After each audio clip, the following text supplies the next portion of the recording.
2020년 올해는 왕 같은 제사장이 되자 하는 말씀으로 살려고 합니다.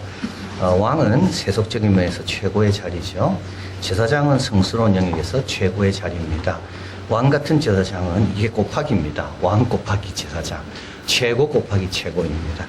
스펄전 목사님의 표현에 따르면 어떤 때는 왕관을 쓸 수 있고 어떤 때는 사제로서 주교관을 쓸 수 있는 사람, 향로를 들면서도 호를 들 수 있는 사람, 하나의 직분, 하나의 호칭 받는 자가 아니라 두 직분, 두 호칭을 받는 사람, 바로 왕 같은 제사장이다. 사도 베드로는 우리는 왕 같은 제사장이다 말씀한 다음에, 그럼 왕 같은 제사장은 어떻게 살아야 되는가? 구체적인 삶의 자리에서 어떻게 살아야 되는가? 시민으로서 어떻게 살아야 되는가? 일터에서, 가정에서, 동료와 원수와 관계에서 어떻게 해야 되는가? 그거를 이제 말씀합니다. 오늘은 첫 시간으로서 왕 같은 제사장은 시민으로서 어떻게 살아야 되는가? 먼저 왕 같은 제사장으로 살기 위해 기억해야 될 것 두 가지를 우리에게 먼저 말씀합니다. 하나는 나그네와 행인이라는 것이고, 또 하나는 영적인 싸움이 있다는 것입니다. 1장 1절에 보면 베드로 전서를 쓰면서 흩어진 나그네에게 편지한다 말합니다. 오늘 본문 11절도 사랑하는 자들아 나그네와 행인 같은 너희를 권한다 말합니다. 여러분, 나그네는 처량해 보입니까? 성경의 나그네는 전혀 아닙니다. 세상 나그네는 처량합니다. 성경의 나그네는요, 복받은 사람이 나그네입니다. 왜냐하면 목적지가 따로 있거든요. 목적지가 없는 사람은 이 세상이 전부입니다. 그러나 목적지가 있는 사람은 이 세상이 전부가 아닙니다. 이 나그네라는 말은 굉장히, 이거는 복받은 사람을 가리켜 나그네라고 이야기합니다. 여러분, 죽어도 사는 게 나그네입니다. 죽어서 어디서 다시 삽니까? 본향에서 다시 사는 게 나그네입니다. 1장 2절. 나그네 곧 하나님 아버지의 미리하심을 따라 성령의 거룩히 하심으로 순종함과 예수 그리스도의 핏부림을 얻기 위하여 택하심을 입은 자들. 나그네는 그냥 나그네가 된 게 아닙니다. 미리 아심, 하나님께서 미리 아셨고, 그 다음에요, 그리고 택하시고 성령을 보내시고, 아버지가 나오고 성령이 나오죠. 그래서 순종하고, 그래서 예수 그리스도의 핏부림을 얻어서 나그네가 된 겁니다. 성부, 성자, 성령, 성삼위 하나님의 사역의 결과로 나그네가 된 겁니다. 여러분, 블레셋 사람들이 부럽겠습니까? 아브라함이 부럽습니까? 아브라함은 나그네거든요. 왜냐하면 하나님이 지으실 도성을 바라보며 사는 아브라함. 아브라함이 그 마을에서 제일 복받은 사람이에요. 왜냐하면 장막에 거하지만 아브라함은 하나님이 지으실 성을 바라보며 살았기 때문에. 자, 그래서 우리는 여러분 똑같이 경쟁하면 안 되고요. 똑같은 이 세상이 전부인 사람처럼 그렇게 생각하고 살면 안 됩니다. 우리는 이 세상이 전부가 아닙니다. 이것보다 더 놀라운 본향, 우리 하나님이 기다리는 곳이 있습니다. 자, 12절에 너희가 이방인 중에 행실을 선하게 가져 너희를 악행하다고 비방하는 자들로 하여금 너희 선한 일을 보고 공부하시는 날에 하나님께 영광을 돌리게 해라. 나그네는 지나가지만 아무데나 이렇게 지나가면 안 됩니다. 저 행실을 선하게 하면서 지나가는 겁니다. 고등부에서 잘했습니까? 청년부에서 잘해야 되는 거예요. 어디 가든지 행실을 선하게 가져야 돼요. 그래서 어떻게 됩니까? 우리를 만났던 사람이 언젠가 주님이 공부하시는 날, 이거는 주님이 결정적으로 개입하시는 날입니다. 그때 내를 만난 그 사람이 그 기도가 있었구나 깨닫게 된다는 거예요. 자, 그래서 우리는 나그네며 행인입니다. 행인이란 말은 여기에 소속되어 있지 않았다는 말입니다. 여기에 있지만 참된 소속은 하늘나라에 속한 사람, 이게 행인입니다. 그래서 우리는 나그네와 행인으로 있을 때 선한 행실을 하면서 왕 같은 제사장 역할을 충성스럽게 해라. 그리고 또 한 가지 기억할 것은 11절입니다. 영적인 싸움이 있다는 것을 기억하라는 겁니다. 11절 읽어봅니다. 영혼을 거스려 싸우는 육체의 정욕을 제어하라. 여러분, 육체가 원하는 게 있습니다. 육체가 원하는 게 뭔지 아십니까? 자기 중심적인 만족입니다. 항상 내 중심으로 돌아갑니다. 이게 육체가 원하는 겁니다. 항상 내 중심적입니다. 내가 좋으면 다 괜찮아요. 내가 나쁘면 아무리 좋은 것도 나빠요. 그게 자기 중심적인 겁니다. 이게 육체입니다. 그러나 성령을 받으면 어떻게 됩니까? 하나님 중심으로 바뀌는 거예요. 진리 가운데 행하는 것을 보는 것보다 더 기쁨이 없도다. 이거는 자기 중심적인 만족이 아닙니다. 하나님 중심적인 만족입니다. 그래서요, 우리 안에는 이 싸움이 있습니다. 내 중심적인 만족을 향해 살고 싶은 마음이 있고, 또 거듭났기 때문에 택하심을 입었기 때문에 하나님 뜻대로 살고 싶은 마음이 있고, 그래서 예수 믿는 사람이 어떻게 보면 더 불행해요. 왜냐하면 이 싸움이 있기 때문에. 예수 안 믿는 사람은 이 싸움이 없어요. 예수 믿는 순간부터 우리에게 영적인 싸움이 있는 겁니다. 기에르케고르가 말했습니다. 이 땅은 싸움터다. 우리의 영혼은 싸움터입니다. 왜냐하면 육체의 욕심이 우리를 끊임없이 영혼을 거스려서 우리에게 끊임없이 도전하거든요. 갈라디아서 5장 17절 읽어봅니다. 육체의 소욕은 성령을 거스리고 성령의 소욕은 육체를 거스리나니 이 둘이 서로 대적함으로 너희 원하는 것을 하지 못하게 하려 함이니라. 육체가 원하는 것을 누가 못하게 막을까요? 성령께서 막 막으시는 거예요. 그래서 행하는데도 기쁘지 않아요. 친구들하고 어울리고 재밌게 노는데도 기쁘지 않아. 왜? 성령께서 그거를 계속 막고 계시거든요. 이 자유함이 없어요. 그러니까 놀면 좋을 것 같죠. 마음대로 살면 좋을 것 같은데 자유함이 없어. 왜냐하면 성령이 계속 나를 누르니까. 그런데 또 성령 따라 살라 하면 어떻게 됩니까? 육체가 또 나를 계속 도전하는 거죠. 1988년 동독에서 민주화 시위가 일어났습니다. 이때 독립사회민주당 이론가인 로자 룩셈부르크 여성입니다. 이 여인이 한 말을 현수막으로 걸었습니다. 당신이 움직이지 않으면 당신의 쇠사슬을 느끼지 못한다. 여러분, 움직이려고 하면요 쇠사슬을 느끼는 겁니다. 움직이려고 하려면요 반대 세력을 부딪히게 되어 있습니다. 내가 빛 가운데 걸어가려고 하면요 어두움에 도전을 받게 되어 있습니다. 여러분, 기도가 왜 어려울까요? 기도 안 하는 사람은 그런 어려움 없습니다. 기도하려고 하면 어려움이 찾아옵니다. 왜요? 기도를 막거든요. 순종이 왜 어려울까요? 육체의 소욕. 이 육체라는 것은 어떤 권위에 순종하는 걸 참 싫어합니다. 그래서 옛 본성이 그걸 자꾸 방해하는 겁니다. 기억하시길 바랍니다. 주님 뜻대로 살려고 할 때 어려움이 오죠. 이때 기억하시. 내가 제대로 가고 있구나. 내가 지금 제대로 살고 있구나. 이게 바른 삶이구나. 우리 예수님 오셨을 때 얼마나 사탄의 유혹이 많았습니까? 예수님은 바르게 가시니까. 길이요 진리요 생명이니까. 자, 그래서 우리가 왕 같은 제사장으로 살려면 이런 영적인 싸움이 있다. 그리고 나그네와 행인이라는 것을 기억해라. 자, 그러면 이제 올바른 시민으로 어떻게 살아야 되는지 말씀합니다. 첫 번째, 인간에 세운 제도를에게 복종해라. 12절 읽어봅니다. 인간에 세운 모든 제도를 주를 위하여 순복하되 혹은 위에 있는 왕이나 제도에게 순복해라. 모든 제도에게 순복해라. 주를 위해라는 말은 우리 예수님께서 그렇게 사셨다. 여러분, 예수님께서 어떻게 사셨을까요? 로마 황제하고 싸우지 않았습니다. 예수님은 빌라도하고 싸우지 않았습니다. 예수님은 빌라도 법정에서 빌라도가 선고하는 걸 그대로 다 수긍하고 받아들였습니다. 성전세를 내라고 할 때 예수님은 주인입니다. 세를 받아야 될 뿐인데도 성전세 다 내셨습니다.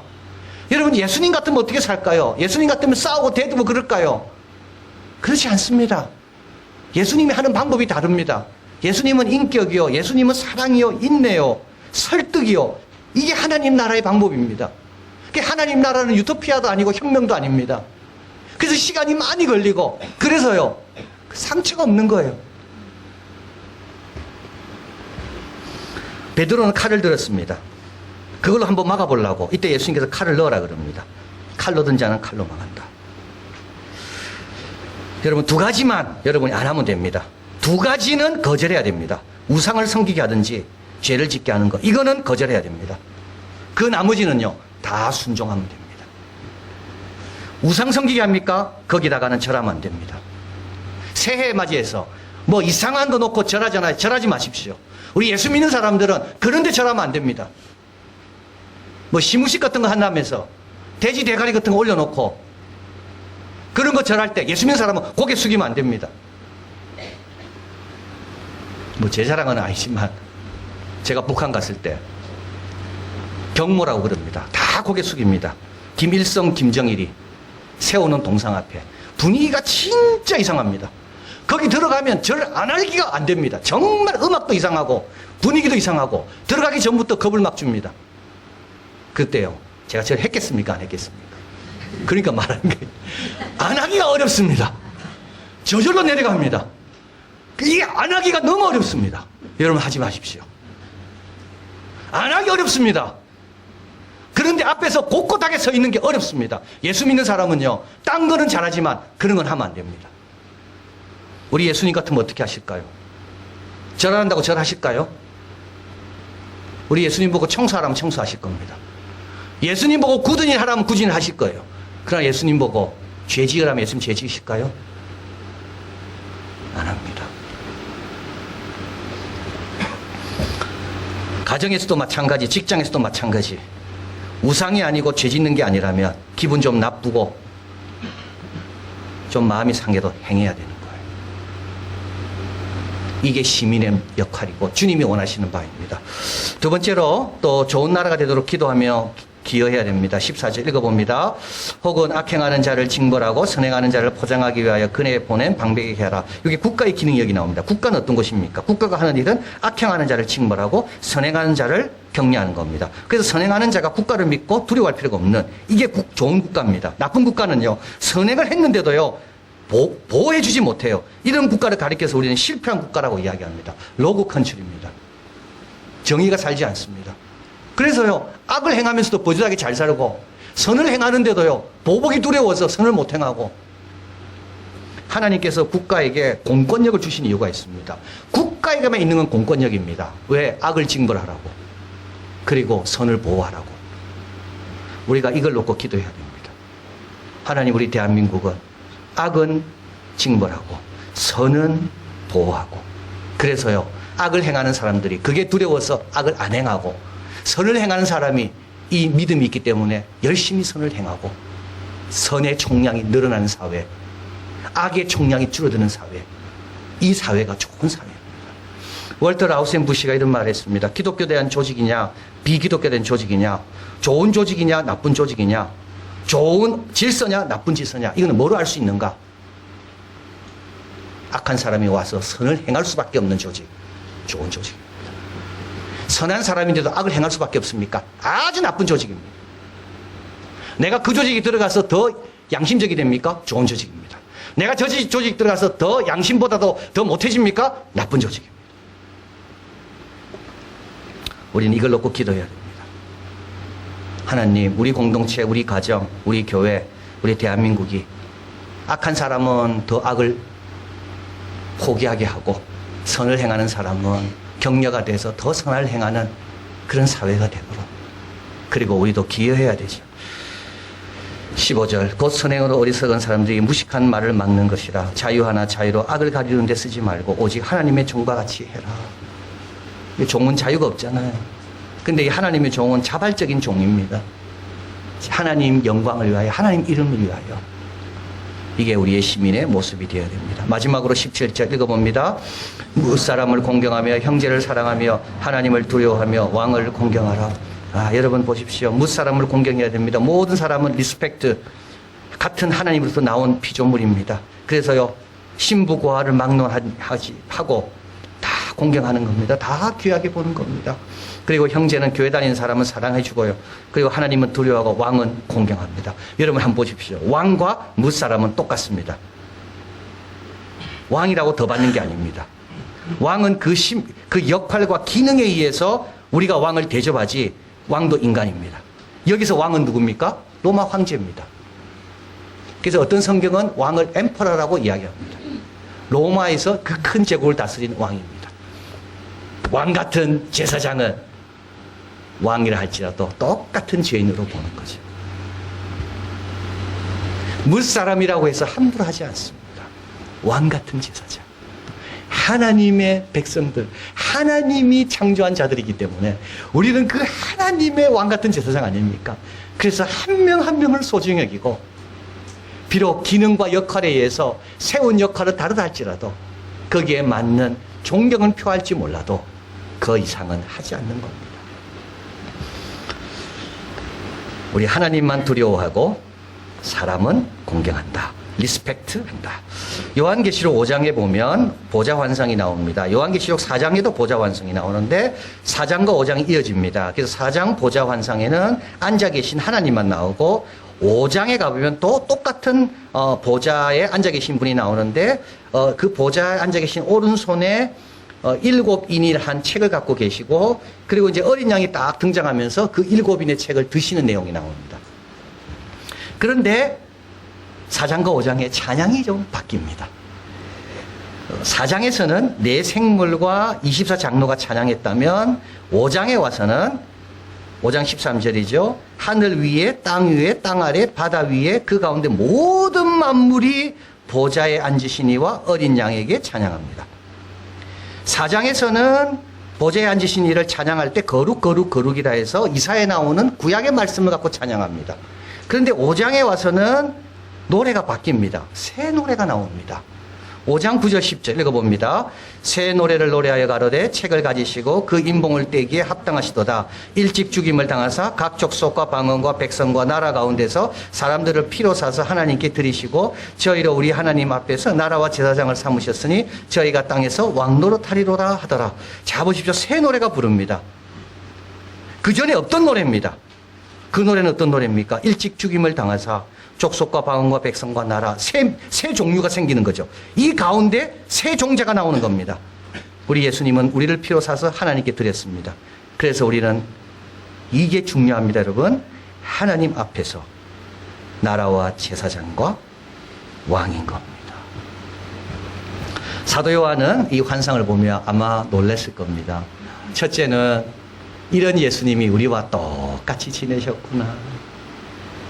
이런 예수님이 하나도 불평하지 않고 우리와 같은 길을 가시고 우리가 먹는 물을 마시고 우리가 자는 곳에서 예수님도 주무셨구나. 근데 우리가 뭐라고 불평하고 왜 나는 꼭 이런 대우를 받아야 된다고 했을까? 또 한 가지, 사람은 몰라보더라도 우리가 하나님 앞에 얼마나 존귀한 자인가. 예수님 당시도 몰라봤잖아요. 예수님을 로마 황제가 몰라봤어요. 그 나사렛 사람도 몰라봤어요. 그러나 하나님 앞에는 존귀한 자인 겁니다. 우리도 마찬가지입니다. 사람들은 몰라볼 겁니다. 우리가 기도하는 게 뭐 축복이 되겠는지 모를 겁니다. 그러나 우리는 하나님 앞에 존귀한 자, 하나님 앞에 왕 같은 제사장입니다. 자, 그래서 우리는 똑같이 경쟁하고 똑같이 싸우지 말고 본향을 향해 가는 나그네처럼 좀 여유를 가지고 지나가면서 많은 사람을 좀 축복해 주면서 살아야 됩니다. 영적인 싸움이 있음을 늘 기억하고 성령의 도움을 구하고 말씀과 예배를 소중히 여겨야 됩니다. 그리고 성도는 사랑하고 이웃은 존중히 여기고 좋은 질서와 좋은 사계가 되도록 우리가 기도하고 우리 있는 영역에서 우리 역할을 용기 있게 감당해야 됩니다. 그러면 주께서 공고하시는 그날, 주님이 결정적으로 역사하는 그날, 우리로 인해 주님을 만나는 자들이 생겨나고 우리 사회는 더 선한 일에 힘쓰는 좋은 사회로 바뀌게 될 줄을 믿습니다. 사랑하는 하나님 감사합니다. 오늘 이 예배가 주님 앞에 얼마나 소중합니까? 우리의 드리는 찬양과 우리의 아멘과 우리의 경배가 우리 주님 보시기에는 얼마나 소중한 것입니까? 하나님, 부족한 저희를 피로 값주고 사셔서 제사장과 왕으로 삼아주셨습니다. 하나님 앞에 우리가 그런 자랑을 기억하고 아무렇게나 살지 않게 하시고 영적인 싸움 앞에서 잘 감당하며 그리고 선한 행실로 많이 축복하며 천국 소망 가운데 늘 걸어가고 우리 대한민국, 우리 이웃과 사회를 위해 깨어 기도하는 왕같은 제사장, 시민으로의 역할을 잘 감당하는 우리들이 되게 하여 주시옵소서. 예수 그리스도 이름으로 기도하옵나이다. 아멘.